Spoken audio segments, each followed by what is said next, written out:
Good afternoon everyone. मु सुमान लखरा राष्ट्र government high school राजगामपुर आसी। आज वर्चुअल क्लास को मु तुम समस्त को स्वागतम करुच्ची। आज मु पढ़ेबी नवम श्रेणीर इतिहास प्रथम अध्याय पाठ एशिया और आफ्रिका महादेशर उपनिवेशवाद।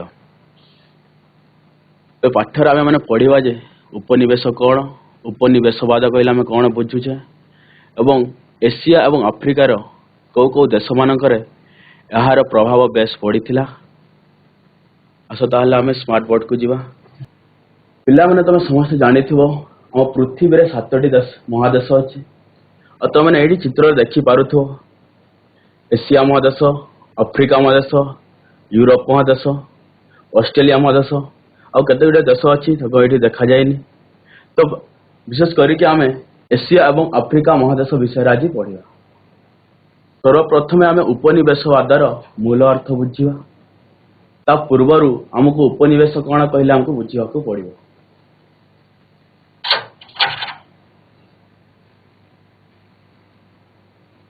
उपनिवेश होची तार मूल अर्थ कौन सी देशर लोक माने अन्य कौन सी देश को जाइकी तांकर बसति स्थापना करवा ताको आम उपनिवेश कही था।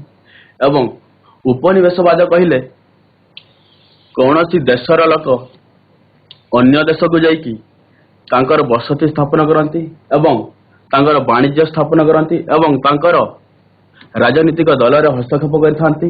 यह को आमे उपनिवेशवाद कही था। तने देखि परतो कौन सी अंचल रे प्रवासी मानक बसति स्थापना को एक स्वत्वाधिकारी राज्य मन करी मातृदेशर लाभ पाई कार्य लगेबा होची उपनिवेशवाद। जो बळे मु कहली कौन सी देशर लोक अन्य देश को जाइकी बसति स्थापना करिवे एवं जो व्यवसाय रे तांको मातृदेशर लाभ हबो किंबा आर्थिक समृद्धि हबो ताको आमे उपनिवेशवाद कहिथौ। ताले आमे देखिबा उपनिवेशवादर मुख्य लक्ष्य गुड़िक वाणिज्य व्यवसायर उन्नति, आर्थिक समृद्धि, साम्राज्य विस्तार एवं धर्म प्रचार एवं आमे तार मुख्य कारण गुड़िक भी देखिबा। एशिया और आफ्रिका रे उपनिवेशवादर कारण। तो एशिया उपनिवेश कारण गुड़िक 7 गोटी अछि। प्रथम होछि भौगोलिक आविष्कार, लाभजनक व्यवसायर सुविधा, शिल्प विप्लव, परिवहन और जोगाजोगर उन्नति, दुर्बल शासन, धर्म और संस्कृतिर प्रचार और अन्य अनुकूल परिस्थिति। तो 7 गोटी मुख्य कारण को लेकिन उपनिवेशवाद आरंभ होता। कहीं यही कारण गुड़ी को आमे भलरे बुझीबा। तो प्रथम आमर आसुची भौगोलिक आविष्कार। 15 और 16 शताब्दी रे भौगोलिक आविष्कार फल भिन्न भिन्न स्थान रे अनेक नूतन अंचल संधान मिलिला।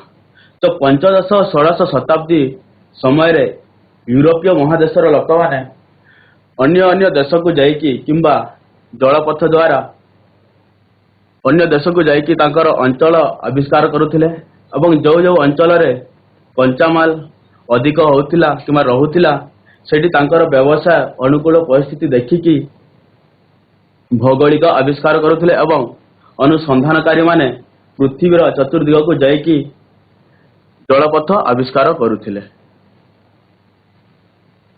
तमने चित्र देखि पारुथुव आफ्रिका महादेश रु कार्य करिकी पैसा जाक यूरोप महादेश रे आसुची। तो सेटा हमर जो उपनिवेशवाद कथा मु कहली आपन को। तापर सेकेंड देखिबा लाभजनक व्यवसायर सुविधा। लाभजनक व्यवसाय सुविधा कहले जो सुविधा रे अधिक लाभ होची सेही सुविधा को देखिकी यूरोपीय माने जो अंचल को जाउथिले एवं तांकर सुविधा देखिकी लाभदायक व्यवसाय करुथिले सेटा बुझीबा। आमे टॉपिक ता होची एशिया और आफ्रिका महादेश रे उपनिवेशवाद। तो प्रथमे आमे देखिबा एशिया रो लाभजनक व्यवसाय सुविधा कौन कौन रही किंबा एशिया रु कौन कौन कंचामाल जाक यूरोप रे व्यवसाय करुथिले।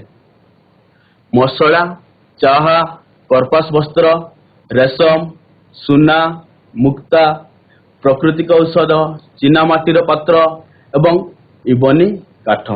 तो यही केते गुड़े द्रव्य एशिया रे प्रचुर परिमाण थिला जोड़ा कि यूरोपीय महादेश उपलब्ध हो नथिला।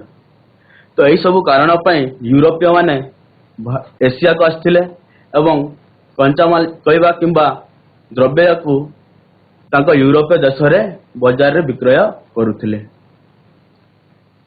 आफ्रिका महादेश मिलुथिबा सामग्री होची सुना, हीरा, तंबा, मूल्यवान काठ, हाथीदांत, रबर और यूरानियम। तो आमे एई दुई महादेश देखि पारुछु को महादेश रे कौन कौन उपलब्ध रही। तो यूरोपीय मानकर आउ गोटे सबुठु लाभजनक व्यवसाय थिला आफ्रिका रे दास व्यवसाय सबुठारु बेसी लाभदायक व्यवसाय थिला। तो चित्र देखि पारुथबो आफ्रिका लोक मानको एमती बंधा है कि दास सिस्टम रे व्यवहार करूछंती। आगरु कौन होतिला ना बड़ बड़ उपनिवेशवाद कहवा किंबा समृद्धि देश मानकरे दरिद्र देश गुड़िक लोक मानकु नेकी दास व्यवसाय लगौथिले। जेपरि कि यूरोपीय माने आफ्रिका को अमेरिका को नौथिले एवं सेठी तांकु दास व्यवहार करथिले किंबा कुली बोली कहउथिले, चाकर भलिया देखुथिले एवं तांकठु पैसा नौथिले और तांकर एडा व्यवसायटा करिथिले। तो दास व्यवसाय होची सबुठु लाभजनक व्यवसाय यूरोपीय मानक पे। तृतीय देखिवा शिल्प विप्लव। शिल्प विप्लव होची उपनिवेशवादर मुख्य कारण। अष्टादश शताब्दीर प्रथम भागरु विंश शताब्दी पर्यंत अनेक नूतन जंत्रर उद्भावन हैला। नूतन जंत्र साहाय्य रे कल कारखाना मानकरे अल्प श्रम और समय विनिमय रे दैनंदिन व्यवहृत द्रव्य मानक उत्पादन वृद्धि जगु मनुष्य जीवन यापन रे परिवर्तन घटिला। याकु शिल्प विप्लव कहा जाए। यह इंग्लैंड रे आरंभ होइथिला। तो आमे माने शिल्प विप्लव रे चित्र देखि पारत कल कारखाना अछि। शिल्प कहले आमे साधारणतः विषय रे कल कारखाना को बुझी था एवं विप्लव कहले कौन सी दीर्घ दिन नहीं कि जो परिवर्तनटा होता है सेटा को आमे विप्लव बोली कही था। तो शिल्प विप्लव हेबा जगु यूरोपीय देश मानकर तांकर नीतिदिन जीवन यापन शैली रे बहुत सारा परिवर्तन हला एवं तांकु चाहिदा ठारू अधिक उत्पादनर फलाफल देखागला। शिल्प विप्लव फल विभिन्न जिनिसर उत्पादन वृद्धि पाइला। निज देश रे चाहिदा ठारू उत्पादित द्रव्यर परिमाण अधिक हेबारु और लोकंक क्रय करबा क्षमता दुर्बल थिबारु अधिक उत्पादित द्रव्यर विक्रय पई बेस बाहरे बाजार आवश्यकता पड़िला। जेहेतु यूरोप रे शिल्प विप्लव होईची चाहिदा ठारू अधिक तांकर उत्पादित द्रव्य होईची तो सेई बड़का द्रव्य को बिकिया पई तांकु बाहर देश को बाजार आवश्यक पड़िला। सेटा कारण गोटे पई एशिया किंबा आफ्रिका महादेश को से उपनिवेश स्थापन कले। एशिया और आफ्रिका रे से समय रे शिल्प विप्लव होई नथिला तेणु सेठारे उत्पादित द्रव्यर परिमाण रे कौनसी परिवर्तन होई नथिला। ता छड़ा पाश्चात्य देश रे उत्पादित हेउथबा केतेक द्रव्य ए दुई महादेश रे उत्पादित हो नथिला। जेहेतु शिल्प विप्लवटा यूरोपीय महादेश रे होइथिला, इंग्लैंड रे होइथिला एवं एशिया और आफ्रिका महादेश रे शिल्प विप्लवर आरंभ होई नथिला। तो एई कारण जगु शिल्प विप्लव कारण जगु उत्पादित द्रव्यटा जो अधिक हो जाइथिला यूरोप रे से बिकिया पई से माने एशिया एवं आफ्रिका को आसुथिले एवं एशिया और आफ्रिका रे जेहेतु शिल्प विप्लव हेई नथिला लोक मानकर चाहिदा अधिक थिला एवं तांका चाहिदा मेंटेई पार नथिले लोक माने किबा एशिया और आफ्रिकार बाजार रे तांकर चाहिदा मेंटु नथिला। सेति पई यूरोपीय देशर लोक माने आसिकी तांकर उत्पाद को विक्रय करुथिले। सेटा गोटे कारण होची आम एशिया किंबा आफ्रिका महादेश को यूरोपीय मानकर उपनिवेश स्थापन। तो मैंने चित्र देखि पारुतो एठी धान बिलरू सीधा सड़क भाव में धान कटा जाइए भर्ती जाऊँगी। तो आगरू ये सब हो नथिला एवं देखिए परिवहन और जोगाजोग उन्नति। बाष्पीय जहाजर उद्भावन द्वारा यूरोपीय देश मानकर जलपथरे एसीय और आफ्रिकीय अंचल को जिनिस पत्र परिवहन करने सहज और शीघ्र हैला। तो चित्र देखि पारुथो बाष्प चालित इंजिन। जेहेतु शिल्प विप्लव हैला सबु दिगरे परिवर्तन घटिला। तो उत्पादन अधिक है, उत्पादन को विक्रय पे मार्केट दरकार है और से मार्केट को नेबा पई तांको परिवहन जोगाजोग दरकार। से कौन तैयारी कले बाष्प चलित इंजिन एवं विभिन्न प्रकार पानी जहाज तैयारी है एवं अभ्यंतरण देश मानक परिवहन जोगाजोग रास्ता मान तैयारी है, जलपथ स्थलपथ एवं रेलपथ मान तैयारी है। एवं देखिए दुर्बल शासन कारण जगू कहीं उपनिवेश देखिए ऊनविंश शताब्दी रे एशिया और आफ्रिका महादेश अंतर्भुक्त देश मानकरे शासन अत्यंत दुर्बल थिला। अनेक जातीय राष्ट्र सृष्टि होइथिले सुधा नूतन शासन पद्धतिर कौनसी प्रभाव ए दुई महादेश देश मानक उपरे पड़ी न थिला। दुर्बल शासन भी होची एक मुख्य कारण उपनिवेशर। कहीं ऊनविंश शताब्दी रे एशिया और आफ्रिका महादेश रे शासन प्रणालीटा दुर्बल थिला एवं पुरातन प्रणाली रे शासन पद्धति रही थिला। और जेहेतु यूरोप रे शिल्प विप्लव आसीथिला, आधुनिक अस्त्रर प्रचार हो जाइतिला एवं मध्ययुग किंबा एशिया और आफ्रिका महादेश रे युद्धस्त्र भी डेभलप हो नथिला। तेणुक एशिया और आफ्रिकार देश गुड़िक उन्नत धरणर युद्धास्त्र निर्माण करि पारि नथिले। फल यूरोपीय राष्ट्र माने सहजरे सेमानंकु युद्धरे जय करि पारुथिले। बहु संख्यार एशिया और आफ्रिकार लोक माने स्वल्प पारिश्रमिक मिलिले सुधा यूरोपीय सैन्य बाहिनी रे जग देबाकू बा विदेश रे अवस्थित कारखाना मानकरे काम करबाकू चली जाउथिले। तो जेहेतु एशिया और आफ्रिकार उन्नत धरणर अस्त्र नथिला युद्ध पय एवं यूरोपीय देश मानक पाखरे आधुनिक युगर अस्त्र बोमा सब अवेलेबल थिला। तो सेति पय तांका शासन दुर्बल पड़ जाउथिला एवं युद्ध रे इजिली से परास्त कर दउथिले अन्य देश मानक यूरोपीय माने। एवं एशिया महादेश रे जेहेतु यूरोपीय मानकर उपनिवेश थिला, तांकर कल कारखाना मानकरे कम टंकारे किंबा कम पैसा रे लोक माने काम करबा को पड़े जाउथिले एवं तांको कल कारखाना काम करुथिले किंबा इंग्रेज मानक पय काम करथिले। सेति जागु लोक संख्या कमी जाउथिले एवं सेही देशर सामरिक कमी जाउथिला और से दुर्बल शासन में परास्त हो जाते। आईटा तो थोड़ा दुर्बल शासन गोटे तार मुख्य कारण अन्य देश आसिकी एठी उपनिवेश स्थापना करिवार। धर्म और संस्कृतिर प्रचार। उपनिवेश द्वारा पछुआ श्रेणीर लोके पाश्चात्य संस्कृति और धर्मर संपर्क आसी अधिक उन्नत जीवन यापन करिवे बोली केतेक यूरोपीय राष्ट्र प्रचार कले। एशिया और आफ्रिका महादेशर धर्म एवं संस्कृत उन्नत धरणर नथिला किंबा शोचनीय थिला किंबा डेभलप नथिला। तो यूरोपीय माने तांकर पाश्चात्य देशर संस्कृति एवं धर्म को एशिया एवं आफ्रिका महादेश रे प्रचार करिकी तांको शिक्षित करिवे बोली तांकर कर्तव्य मने करुथिले। जेबोले कि यूरोपीय माने आसी स्कूल मान खोलिले एवं मेडिकल कॉलेज खोलिले, बहुत जिनिस एमती खोलिले जोटे कि धर्म द्वारा प्रचार करिकी तांको शिक्षित एवं सभ्य करिबा तांकर नैतिक कर्तव्य भाबुथिले एवं से माने निजको भाबुथिले से माने पृथ्वीर प्रथम लोक, से माने भगवान को द्वारा पठाई छंती ए पृथ्वी को लोक मानकु सभ्य करिया पई।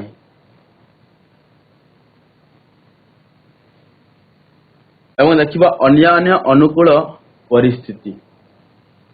आम जिते गोटे कारण देखिलु उपनिवेशवाद होगापाई ता व्यतीत एवं कौन कौन परिस्थिति एमती है जो थे कि उपनिवेशवाद आरंभ है आम देखा।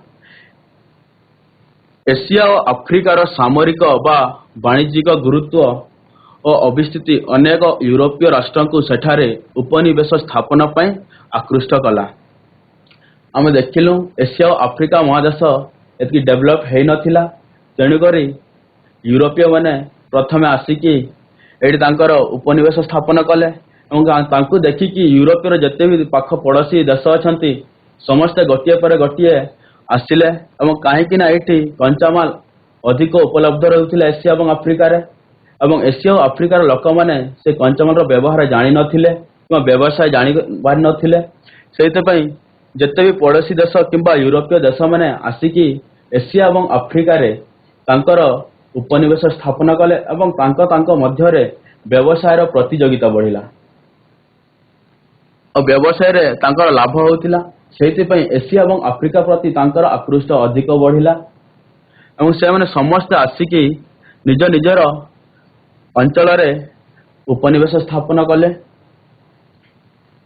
ଏସିଆ ଓ ଆଫ୍ରିକାର ଦେଶମାନଙ୍କରେ ଶିଳ୍ପୀ ଓ କାରିଗରମାନେ ଅନୁନ୍ନତ ପଦ୍ଧତିରେ ବିଭିନ୍ନ ସାମଗ୍ରୀ ନିର୍ମାଣ କରୁଥିବାରୁ ଲୋକଙ୍କ ଆବଶ୍ୟକ ଚାହିଦା ମେଣ୍ଟେଇ ପାରିଲେ ନାହିଁ।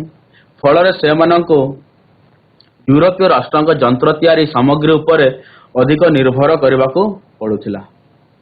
ଆଉ ଗୋଟେ ମୁଖ୍ୟ କାରଣ ହେଉଛି ଉପନିବେଶବାଦର ଏସିଆ ଓ ଆଫ୍ରିକାର ଶିଳ୍ପୀମାନେ କିମ୍ବା କାରିଗରମାନେ ଉନ୍ନତ ଧରଣର ଶିଳ୍ପ ତିଆରି କରିପାରୁନଥିଲେ କିମ୍ବା ନୂତନ ଧରଣର ଦ୍ରବ୍ୟଯାକ ତିଆରି କରିପାରୁନଥିଲେ ଏବଂ ସେଇ ଟାଇମରେ ୟୁରୋପୀୟରେ ଯେହେତୁ ଶିଳ୍ପ ବିପ୍ଳବ ହୋଇଥିଲା ଉନ୍ନତ ଧରଣର ସବୁକିଛି ସେମାନେ ତିଆରି କରୁଥିଲେ। ତ ଉନ୍ନତ ଧରଣର ଦ୍ରବ୍ୟଯାକ ଏସିଆ ଏବଂ ଆଫ୍ରିକା ମହାଦେଶର ଲୋକମାନଙ୍କୁ ୟୁରୋପୀୟମାନଙ୍କ ପ୍ରତି ଆକୃଷ୍ଟ କରିଥିଲା ଏବଂ ଯେହେତୁ ଶିଳ୍ପ ବିପ୍ଳବ ହେଇନଥିଲା ଏସିଆ ଏବଂ ଆଫ୍ରିକାରେ ତ ସ୍ପିଡରେ ତାଙ୍କର ଉତ୍ପାଦନଟା ହେଇପାରୁନଥିଲା। ଲୋକ ତିଆରି ସବୁ କିଛି ହେଉଥିଲା। ସେ ଚାହିଦା ଯେତିକି ଦରକାର ହେଉଥିଲା ଏସିଆ ଏବଂ ଆଫ୍ରିକାରେ ତାଙ୍କ ଚାହିଦାଟା ମେଣ୍ଟେଇ ପାରୁନଥିଲା ଏସିଆ ଆଫ୍ରିକାର ବଜାରଟା। ତ ସେଇଥିପାଇଁ ତାଙ୍କୁ ୟୁରୋପୀୟ ମାନଙ୍କର ବଜାର ଆସିବାଟା ଅତ୍ୟନ୍ତ ଆବଶ୍ୟକ ପଡ଼ିଲା। ତ ଯେତେଗୁଡେ ଆମେ କାରଣ ଦେଖିଲୁ ସେଇ ସବୁ କାରଣ ଥିଲା ମୁଖ୍ୟ କାରଣ ଉପନିବେଶବାଦ ହବାର। ତ ଆମେ ଦେଖିବା ଏସିଆରେ ଉପନିବେଶ ସ୍ଥାପନ ଏବଂ ଏସିଆ ମହାଦେଶର ପ୍ରଥମେ ଭାରତରେ ଉପନିବେଶ। ତ ଆମେ ମାନେ ଜାଣିଛୁ ଉପନିବେଶ କହିଲେ କ'ଣ। ପ୍ରଥମରେ ମୁଁ କହିଲି ଅନ୍ୟ ଅଞ୍ଚଳରୁ କିମ୍ବା ଗୋଟିଏ ଜାଗାରୁ ଅନ୍ୟ ଅଞ୍ଚଳକୁ ଯାଇକି ବସତି ସ୍ଥାପନ କରିବାକୁ ଉପନିବେଶ କହିଥାଉ। ତ ସେ ଭାରତରେ ଉପନିବେଶ କେମିତି ଆରମ୍ଭ ହେଲା ଏବଂ କିଏ କରିଥିଲା ବର୍ତ୍ତମାନ ଆମେ ଦେଖିବା। ପର୍ତ୍ତୁଗାଲର ବିଶିଷ୍ଟ ନାବିକ ଭାସ୍କୋ ଡା ଗାମାଙ୍କ ଦ୍ୱାରା 1498ରେ ଭାରତକୁ ଜଳପଥ ଆବିଷ୍କୃତ ହେବା ଫଳରେ ପର୍ତ୍ତୁଗୀଜମାନେ ପ୍ରଥମେ ଭାରତ ସହିତ ବାଣିଜ୍ୟ ବ୍ୟବସାୟ ଆରମ୍ଭ କଲେ ଏବଂ ଉପନିବେଶ ସ୍ଥାପନ କଲେ।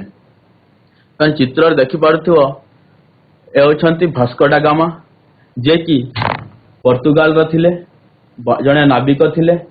ସେ ପ୍ରଥମେ ଭାରତରେ ଜଳପଥ ଆବିଷ୍କାର କରିଥିଲେ। 1497 ମସିହାରେ ଭାସ୍କୋ ଡା ଗାମା ପର୍ତ୍ତୁଗାଲର ରାଜଧାନୀ ଲିସବନ ଠାରୁ 4ଟି ଜାହାଜ ସହିତ ଜଳଯାତ୍ରା ଆରମ୍ଭ କରିଥିଲେ। ଚିତ୍ର ଦେଖିପାରୁଥିବ ଏଇଟା ହେଉଛି ଆଫ୍ରିକା ମହାଦେଶ ଏବଂ ଏଇଟା ତମର ଏସିଆ ମହାଦେଶ। ତ ଏଇଟା ହେଉଛି ତମର ଲିସବନ, ପର୍ତ୍ତୁଗାଲର ରାଜଧାନୀ ଲିସବନ। ଏଇଠୁ ଭାସ୍କୋ ଡା ଗାମା 4ଟା ଜାହାଜ ସାହାଯ୍ୟରେ ଭାରତ ଅଭିମୁଖେ ବାହାରିଥିଲେ ଭାରତର ଆବିଷ୍କାର ପାଇଁ। କିନ୍ତୁ ସେ ସର୍ବପ୍ରଥମେ ପହଞ୍ଚିଥିଲେ ଆଫ୍ରିକାର ପଶ୍ଚିମରେ ଉତ୍ତମସ ଜାଗା ଗୋଟେ ଅଛି। ସେଇଠି ସେ ପହଞ୍ଚିକି ସେ ଭାବିଥିଲେ ଯେ ସେ ଭାରତରେ ପହଞ୍ଚିଗଲେ, କିନ୍ତୁ ଏଇଟା ଭାରତ ନଥିଲା, ଏଇଟା ଥିଲା ଆଫ୍ରିକା ମହାଦେଶ। ସେଇଠୁ ସେ ଜଣେ ଆରବ ନାବିକଙ୍କ ନେତୃତ୍ୱରେ କିମ୍ବା ତାଙ୍କ ସାହାଯ୍ୟରେ ଉତ୍ତର ଦିଗକୁ ଯାଇକି ଭାରତର ମାଳବର କୂଳରେ କାଲିକଟ ବୋଲି ଜାଗାଟା ଅଛି ଭାରତରେ, ସେଇଠି ଯାଇ ପ୍ରଥମେ ପହଞ୍ଚିଥିଲେ। 1497 ମସିହାରେ ସେ ଲିସବନରୁ ବାହାରିଥିଲେ ଏବଂ 1498 20 ମେରେ ସେ କାଲିକଟରେ ପହଞ୍ଚିଥିଲେ। ଦୀର୍ଘ ଗୋଟିଏ ବର୍ଷ ଲାଗିଥିଲା। ଏହା ୟୁରୋପରୁ ଭାରତକୁ ସିଧାସଳଖ ଜଳପଥ ଆବିଷ୍କାର କଲା ଏବଂ ପର୍ତ୍ତୁଗୀଜ ଓ ଅନ୍ୟାନ୍ୟ ୟୁରୋପୀୟ ମାନଙ୍କ ପାଇଁ ଭାରତରେ ଉପନିବେଶ ସ୍ଥାପନ କରିବା ନିମନ୍ତେ ସୁଯୋଗ ସୃଷ୍ଟି କଲା।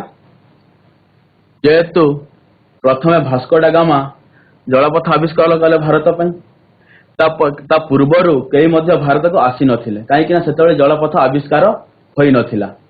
ସର୍ବପ୍ରଥମେ ଭାସ୍କୋ ଡା ଗାମା ଆସିଲେ। ଯେହେତୁ ସେ ଭାସ୍କୋ ଡା ଆବିଷ୍କାର କଲେ ତା ପରେ ପରେ ବାକି ୟୁରୋପୀୟ ଦେଶ ଯାହା ବି ଥିଲେ ସମସ୍ତେ ତାଙ୍କର ବାଣିଜ୍ୟ ଏବଂ ବ୍ୟବସାୟ ଲୋଭରେ ଭାରତକୁ ଆସିଲେ। ଡଚ୍, ଡେନ୍, ଫରାସୀ ପ୍ରତିଦ୍ୱନ୍ଦିତା ଓ କଳହରେ ଲିପ୍ତ ରହିଗଲେ। ଡଚ୍ କେବଳ ହଲାଣ୍ଡର ଅଧିବାସୀମାନଙ୍କୁ ଆମେ ଡଚ୍ ବୋଲି କହିଥାଉ ଓ ଡେନମାର୍କର ଅଧିବାସୀମାନଙ୍କୁ ଡେନ୍ ବୋଲି କହିଥାଉ, ଫ୍ରାନ୍ସର ଅଧିବାସୀମାନଙ୍କୁ ଫ୍ରାନ୍ସ ବୋଲି ହିଁ କହିଥାଉ।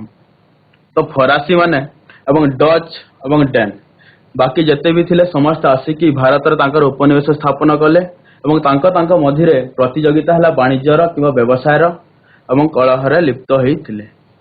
ଶେଷରେ ସମସ୍ତଙ୍କୁ ବିତାଡ଼ିତ କରି ଇଂରେଜମାନେ ଇଷ୍ଟ ଇଣ୍ଡିଆ କମ୍ପାନୀ ଜରିଆରେ ଭାରତର କେତେକ ସମୁଦ୍ର ଉପକୂଳ ଅଞ୍ଚଳକୁ ସେମାନଙ୍କ ଶାସନ ଅଧୀନକୁ ଆଣିଥିଲେ। ଏଭଳି ଆମେ ଜାଣିଲୁ ପ୍ରଥମେ ପର୍ତ୍ତୁଗାଲ ଆସିଥିଲା, ପର୍ତ୍ତୁଗାଲ ପରେ ବାକି ୟୁରୋପୀୟ ଦେଶମାନେ ଆସିଥିଲେ ଏବଂ ତାଙ୍କ ମଧ୍ୟରେ ପ୍ରତିଯୋଗିତା ହୋଇଥିଲା ବ୍ୟବସାୟର ଏବଂ ଶେଷକୁ ଇଂରେଜମାନେ ସମସ୍ତଙ୍କୁ ବିତାଡ଼ିତ କରିଦେଇଥିଲେ। ଯୁଦ୍ଧରେ ସମସ୍ତଙ୍କୁ ପରାସ୍ତ କରିକି ସମସ୍ତଙ୍କୁ ୟୁରୋପକୁ ପଠେଇକି କେବଳ ନିଜେମାନେ କେତେଟା ଭାରତର ସମୁଦ୍ର ଉପକୂଳରେ ଉପନିବେଶ ସ୍ଥାପନ କରିଥିଲେ। 1857 ମସିହାର ବିଦ୍ରୋହ ପରେ ଭାରତ ଇଂରେଜ ସରକାରଙ୍କ ପ୍ରତ୍ୟକ୍ଷ ଶାସନର ଅଧୀନରେ ରହିଲା। 1857 ମସିହା ବେଳକୁ ବିଦ୍ରୋହ ହୋଇଥିଲା, ଯେଉଁଟାକୁ ଆମେ ଭାରତର ପ୍ରଥମ ବିଦ୍ରୋହ ବୋଲି ଜାଣିଛୁ। ସେଇ ବିଦ୍ରୋହ ପରେ ଭାରତଟା ଇଂରେଜମାନଙ୍କ ଶାସନର ଅଧୀନରୁ ଆସିଯାଇଥିଲା। ଇଷ୍ଟ ଇଣ୍ଡିଆ କମ୍ପାନୀର ରବର୍ଟ କ୍ଲେଭଙ୍କ ଦ୍ୱାରା 1757 ମସିହାର ପଳାସୀ ଯୁଦ୍ଧରେ ବଙ୍ଗଳାର ନବାବ ସିରାଜ ଉଦ୍ଦୌଲା ପରାସ୍ତ ହେବା ପରଠାରୁ 1947 ମସିହାରେ ଦେଶ ସ୍ୱାଧୀନ ହେବା ପର୍ଯ୍ୟନ୍ତ ପ୍ରଥମ ବଙ୍ଗଳା ଓ ପରେ ସମଗ୍ର ଭାରତ 190 ବର୍ଷ ବ୍ୟାପୀ ଇଂଲଣ୍ଡର ଏକ ଉପନିବେଶ ଭାବେ ଇଂରେଜମାନଙ୍କ ଶାସନ ଅଧୀନରେ ରହିଲେ।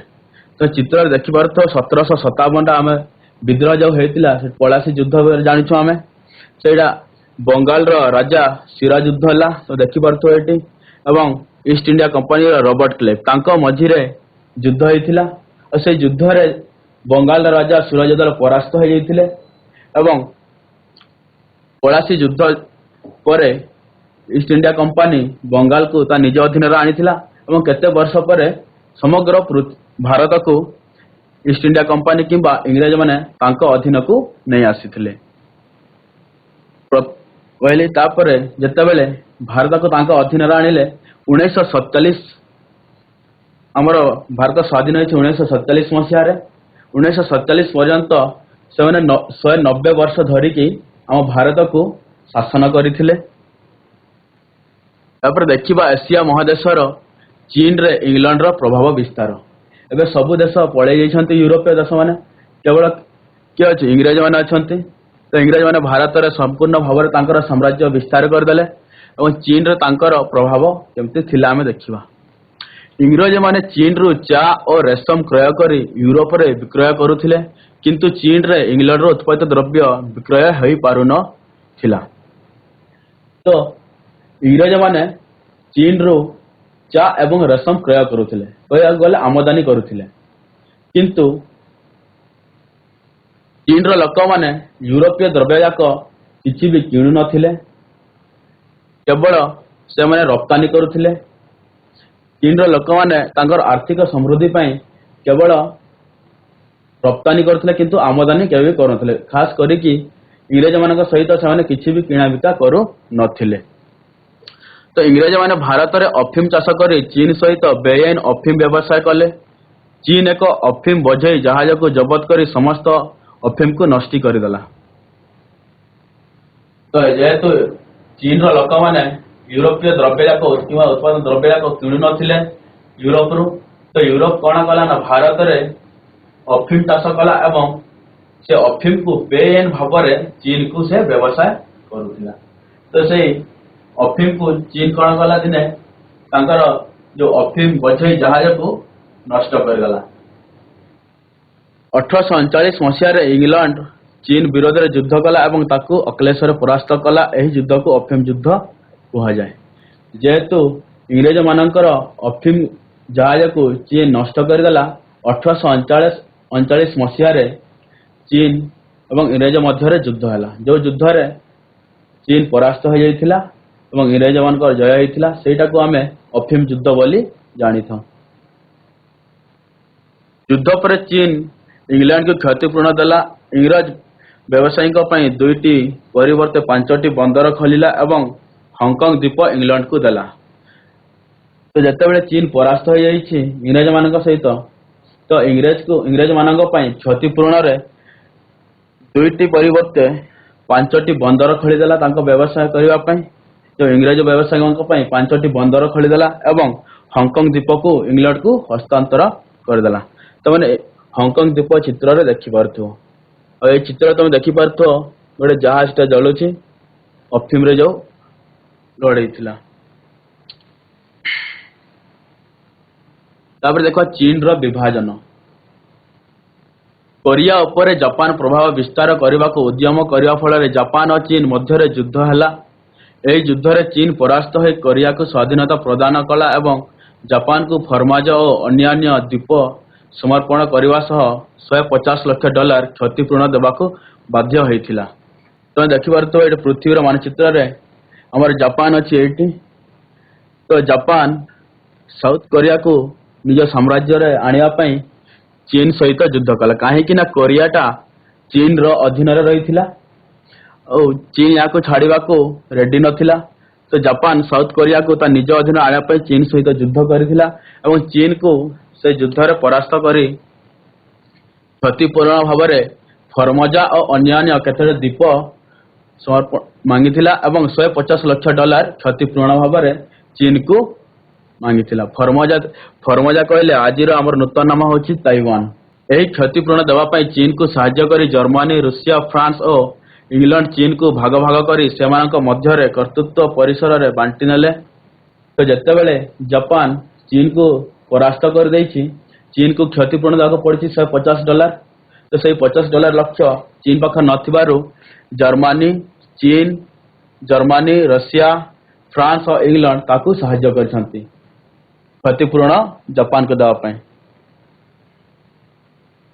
ତ ଏ ଦେଖିବା ହଲାଣ୍ଡର ନିୟନ୍ତ୍ରଣ ଏବଂ ବିସ୍ତାର। ହଲାଣ୍ଡର ତମର ନୂତନ ନାମ ହେଉଛି ନେଦରଲ୍ୟାଣ୍ଡ। ଶ୍ରୀଲଙ୍କା ପ୍ରଥମେ ପର୍ତ୍ତୁଗାଲ ଓ ପରବର୍ତ୍ତୀ କାଳରେ ହଲାଣ୍ଡ ଏବଂ ଇଂଲଣ୍ଡ ଦ୍ୱାରା ଅଧିକୃତ ହେଲା। ଇଣ୍ଡୋନେସିଆ ଓ ତାର ଚାରିପଟେ ଥିବା ଦ୍ୱୀପଗୁଡ଼ିକ କ୍ରମେ ଡଚ୍ ନିୟନ୍ତ୍ରଣରେ ରହିଲା। ତ ପ୍ରଥମେ ଶ୍ରୀଲଙ୍କା ପର୍ତ୍ତୁଗାଲ ଏବଂ ନେଦରଲ୍ୟାଣ୍ଡ କିମ୍ବା ହଲାଣ୍ଡର ଅଧୀନରେ ଥିଲା। ଏଠି ଅଧିକ ଜାଣିବାର କିଛି ନାହିଁ, କେବଳ କେଉଁ ଦେଶ କେଉଁ କାହାକୁ ନିୟନ୍ତ୍ରଣ କରିଥିଲେ ସେଇଠି ଜାଣିବାର ଅଛି। ତ ଶ୍ରୀଲଙ୍କାକୁ ପ୍ରଥମେ ପର୍ତ୍ତୁଗାଲ ଏବଂ ହଲାଣ୍ଡ ଏବଂ ଶେଷରେ ଇଂରେଜମାନେ ତାଙ୍କ ନିଜ ଅଧୀନରେ ଆଣିଥିଲେ। ଏବଂ ଇଣ୍ଡୋଚୀନରେ ଫ୍ରାନ୍ସର ସଫଳତା। ଇଣ୍ଡୋଚୀନ କହିଲେ ଆମେ ଚିତ୍ର ଦେଖିପାରୁଥିବା କେଉଁ କେଉଁ ଦେଶ ଇଣ୍ଡୋଚୀନରେ ଆସୁଛନ୍ତି। ତ ମ୍ୟାପରେ ଯଦି ଦେଖିଲେ ଅଧିକ ବୁଝିପାରିବ। ଇଣ୍ଡୋଚୀନ କହିଲେ ଆମେ ଏସିଆ ମହାଦେଶର ଦକ୍ଷିଣକୁ ବୁଝିପାରିବା। ଏଇଠୁ ଏତିକି ଜାଗାକୁ ଆମେ କହିବା ଇଣ୍ଡୋଚୀନ। ଦକ୍ଷିଣ ପୂର୍ବ ଏସିଆର ଲାଓସ, କାମ୍ବୋଡିଆ ଓ ଭିଏତନାମ ଅଞ୍ଚଳ ମୋଟାମୋଟି ଭାବ ଇଣ୍ଡୋଚୀନ ଭାବରେ ପରିଚିତ। ଉଲ୍ଲେଖିତ ଭିନ୍ନ ଭିନ୍ନ ଅଞ୍ଚଳ ଗୁଡ଼ିକ ଏକାଠି କରାଯାଇ ଜଣେ ଫରାସୀ ଗଭର୍ଣ୍ଣର ଜେନେରାଲ ତାଙ୍କ ତତ୍ତ୍ୱାବଧାନରେ ରଖାଗଲା। ତ ଇଣ୍ଡୋଚୀନ ଯେଉଁ ଅଛି, ଲାଓସ, କାମ୍ବୋଡିଆ ଓ ଭିଏତନାମ, ଏ ତିନିଟି ଦେଶକୁ ଆମେ ଇଣ୍ଡୋଚୀନ ଭାବରେ ଜାଣିଥାଉ ଏବଂ ସେହି ତିନିଟି ଦେଶରେ ଫ୍ରାନ୍ସ ନିଜର ଅଧୀନ କଲା କିମ୍ବା ତାଙ୍କ ସାମ୍ରାଜ୍ୟ କଲା, ଉପନିବେଶ ସ୍ଥାପନା କଲା ଏବଂ ତାଙ୍କର ଗଭର୍ଣ୍ଣର ଜେନେରାଲ ତାଙ୍କର ଅଧୀନରେ ଆସିଲା। ଇଂଲଣ୍ଡର ବର୍ମା ଅଧିକାର। ଫ୍ରାନ୍ସର ସାମ୍ରାଜ୍ୟ ବିସ୍ତାର ଆଶଙ୍କା କରି ଇଂଲଣ୍ଡ ଏହାର ବିରୋଧ କଲା ଓ ବର୍ମା ବିରୋଧରେ ଯୁଦ୍ଧ ଘୋଷଣା କଲା।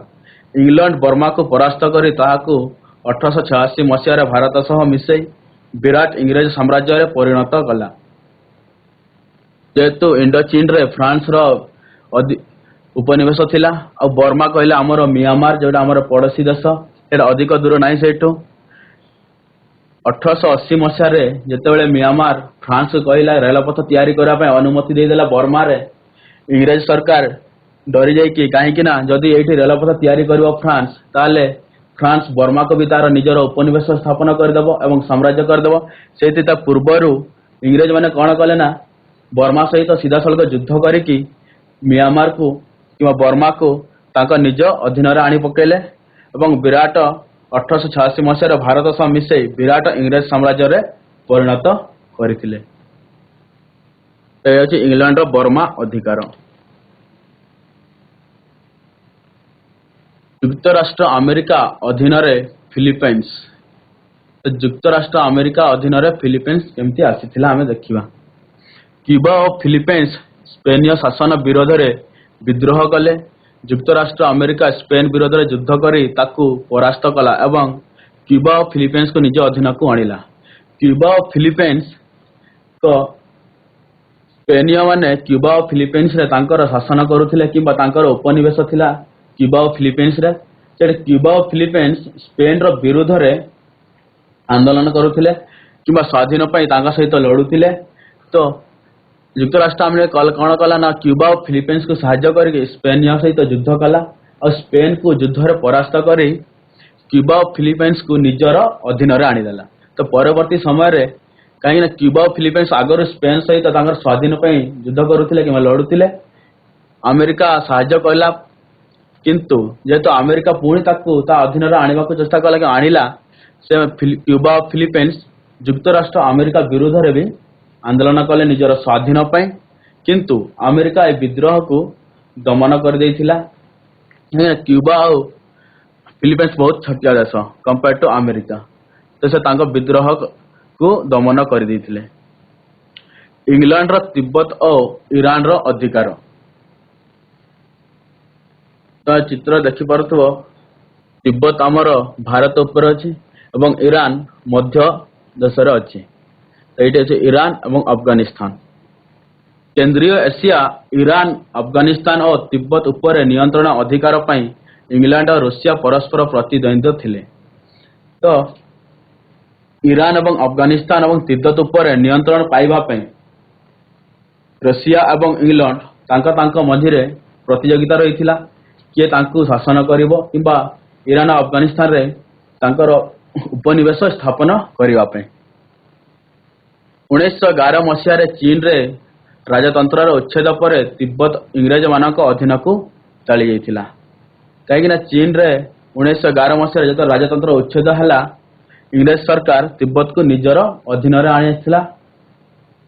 1917 ମସିହାରେ ରୁଷ ବିପ୍ଳବ ପରେ ନୂତନ ସୋଭିଏତ ରୁଷିଆ ସରକାର ଇଂଲଣ୍ଡ ଓ ରୁଷିଆ ରାଜିନାମା ଅବସାନ ଘୋଷଣା କଲେ ଓ ଇରାନ ଉପରୁ ସମସ୍ତ ଅଧିକାର ପ୍ରତ୍ୟାହାର କଲେ। ଇରାନରେ ତେଳର ସନ୍ଧାନ ମିଳିବାରୁ ଏହା ଯୁକ୍ତରାଷ୍ଟ୍ର ଆମେରିକାର ଷ୍ଟାଣ୍ଡାର୍ଡ ତେଲ କମ୍ପାନୀ ଓ ଇଂଲଣ୍ଡର ଆଙ୍ଗ୍ଲୋ ପର୍ସିଆନ ତେଲ କମ୍ପାନୀର କର୍ତ୍ତୃତ୍ୱରେ ରହିଲା। କାହିଁକିନା ଇରାନକୁ ନେବା ପାଇଁ ଉତ୍ତର ଏବଂ ଦକ୍ଷିଣ ଦେବାକୁ ବଣ୍ଟା ହେଇଥିଲା। ପ୍ରଥମେ ରୁଷିଆ ଏବଂ ଇଂରେଜମାନଙ୍କ ପାଇଁ ଦକ୍ଷିଣ ଇରାନଟା ଇଂରେଜମାନଙ୍କ ପାଖରେ ଥିଲା ଏବଂ ଉତ୍ତରଟା ରୁଷିଆମାନଙ୍କ ପାଖରେ ଥିଲା। କିନ୍ତୁ 1911 ମସିହାରେ ଚୀନର ଉଚ୍ଛେଦ ପରେ ଇରାନକୁ ନିରପେକ୍ଷ କରିଦେଇଥିଲେ। ପରେ ଇରାନରେ ତେଳର ସନ୍ଧାନ ପାଇଲା ପରେ ଯୁକ୍ତରାଷ୍ଟ୍ର ଆମେରିକାର ଷ୍ଟାଣ୍ଡାର୍ଡ ତେଲ କମ୍ପାନୀ ଓ ଇଂଲଣ୍ଡର ଆଙ୍ଗ୍ଲୋ ପର୍ସିଆନ ତେଲ କମ୍ପାନୀ ଇରାନକୁ ତାଙ୍କ ଅଧୀନରେ ଆଣିଥିଲେ। ତୁର୍କୀର କ୍ଷୟ। ତ ତୁର୍କୀର କେମିତି କ୍ଷୟ ହୋଇଥିଲା ତା ବିଷୟରେ କିଛି ବୁଝିବା। ତୁର୍କୀ ଓ ତୁର୍କୀ ସାମ୍ରାଜ୍ୟରେ ଥିବା ଏସୀୟ ଅଧିକାରୀଭୁକ୍ତ ଅଞ୍ଚଳ ସମୂହରେ କ୍ରମେ ଜର୍ମାନୀ ପ୍ରଭାବ ବିସ୍ତାର କରୁଥିଲା। ତୁର୍କୀ ଏବଂ ଜର୍ମାନୀ ପ୍ରଥମ ବିଶ୍ୱଯୁଦ୍ଧରେ ମିଶିକି ଥିଲେ। ସେ ଦୁଇ ଜଣ ମିତ୍ର ଶକ୍ତି ବିରୁଦ୍ଧରେ ଯୁଦ୍ଧ କରିଥିଲେ। ସେଥିପାଇଁ ଜର୍ମାନୀ ତୁର୍କୀର ସହିତ ତାର ଆର୍ଥିକ ଅବସ୍ଥାକୁ ବଢ଼ାଇବା ପାଇଁ ତୁର୍କୀ ସହିତ ତାଙ୍କର ରେଳପଥ ତିଆରି କରୁଥିଲା। କନଷ୍ଟାଣ୍ଟିନୋପଲରୁ ବାଗଦାଦ ଓ ପର୍ସିଆନ ଗଲ୍ଫ ପର୍ଯ୍ୟନ୍ତ ଏକ ରେଳପଥ ନିର୍ମାଣ କରିବାକୁ ଜର୍ମାନୀର ଗୋଟିଏ କମ୍ପାନୀରୁ ଅନୁମତି ପାଇଥିଲା। ଇରାନ ଓ ଭାରତରେ ଜର୍ମାନୀ ତାର ଆର୍ଥିକ ସ୍ୱାର୍ଥକୁ ଆଗେଇ ନେବା ପାଇଁ ଆଶା କରିଥିଲା, ମାତ୍ର ଫ୍ରାନ୍ସ, ଇଂଲଣ୍ଡ ଓ ରୁଷିଆ ଏହାର ବିରୋଧ କଲେ। ଜର୍ମାନୀ ଯେତେବେଳେ ତୁର୍କୀରେ ବାଗଦାଦ ଏବଂ ପର୍ସିଆ ଗଲ୍ଫରେ ତାଙ୍କ ରେଳପଥ ତିଆରି କରିବା ପାଇଁ ରେଡି ହୋଇଯାଇଥିଲେ, ଫ୍ରାନ୍ସ ଏବଂ ଇଂଲଣ୍ଡ, ରୁଷିଆ ଏହାକୁ ବିରୋଧ କରିଥିଲେ। ଜାପାନର ସଫଳତା। କୋରିଆକୁ ନେଇ 1498 ମସିହାରେ ଚୀନ ଓ ଜାପାନ ମଧ୍ୟରେ ଯୁଦ୍ଧ ହୋଇଥିଲା, ଯଦ୍ୱାରା ଚୀନରେ ଜାପାନର ପ୍ରଭାବ ବୃଦ୍ଧି ହେଲା। 1904 ଏବଂ 5 ମସିହା ଯୁଦ୍ଧରେ ରୁଷିଆକୁ ପରାସ୍ତ କରି ଜାପାନ ଶାଖାଲିନର ଦକ୍ଷିଣ ଭାଗ ଏବଂ ପୋର୍ଟ ଅର୍ଥର ସହ ଲିଆଓତୁଙ୍ଗ ଉପଦ୍ୱୀପରେ ଦକ୍ଷିଣ ଭାଗ ପାଇଲା। 1910 ମସିହାରେ କୋରିଆ ଜାପାନର ଏକ ଉପନିବେଶରେ ପରିଣତ ହୋଇଥିଲା। ମୁଁ ଆଗରୁ ତୁମକୁ ଦେଖେଇଥିଲି, ଜାପାନ କୋରିଆକୁ ଆକ୍ରମଣ କରୁଥିଲା କିମ୍ବା ତାଙ୍କ ଅଧୀନରେ ଆଣିବାକୁ ଚାହୁଁଥିଲା, ତା ପାଇଁ ଚୀନ ସହିତ ଯୁଦ୍ଧ କରିଥିଲା। ତ ଶେଷରେ ସେ କୋରିଆକୁ ନିଜ ଅଧୀନରେ ଆଣିଥିଲା। 1910 ମସିହାରେ କୋରିଆ ଜାପାନ ଏକ ଉପନିବେଶରେ ପରିଣତ ହୋଇଥିଲା ଏବଂ ଜାପାନ ଉପନିବେଶ ସ୍ଥାପନ କରିଥିଲା କୋରିଆରେ ମଧ୍ୟ। ତ ଆଜିର ପାଠ ଏତିକି ଥିଲା। ଆମେ କେତୋଟି ପ୍ରଶ୍ନାବଳୀ ଦେଖିବା। ବନ୍ଧନୀ ମଧ୍ୟରୁ ସଠିକ ଉତ୍ତର ବାଛି କହିବ। एशिया महादेश रे निम्नोक्त मध्यरु केउ द्रव्य लाभदायक सामग्री भावे उपलब्ध हेउ नथिला द्रव्य लाभदायक सामग्री भावे उपलब्ध हेउ नथिला बंधनी मध्यरु कहिबो हीरा गुड हीरा थैंक ठीक आंसर द्वितीय देखिवा भास्को डागामा भारत को जलपथ आविष्कार कला परे प्रथमे केउ देशर अधिवासी माने भारत सह वाणिज्य व्यवसाय आरंभ कले बंधनीय पोर्तुगाल इटाली स्पेन और हॉलैंड और थे क्वेश्चन देखो भास्को डागामा भारत को पोर्तुगाल और थे कहबो कोन कहलो पोर्तुगाल पोर्तुगाल ठीक आंसर ठीक अछि गुड 3 नंबर क्वेश्चन देखिवा भास्को डागामा भारत को जलपथ आविष्कार करिबा पई केउठु यातायात करिथिले Sao paulo Lisbon Rome Lima कोठु भास्को डागा तांकर यात्रा आरंभ करिथिले जलपथ जो आविष्कार कले Sao paulo Lisbon Rome Lima तेमने क्वेश्चन बुझी हलानी कि panchayat high school sector 16 answer कहबे 3 नंबर क्वेश्चन रो आंसर कहबो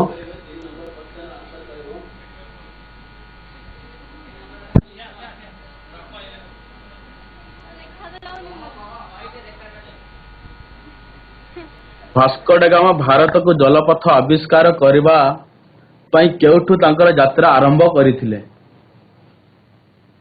साओ paulo लिस्बन रोम एवं लिमा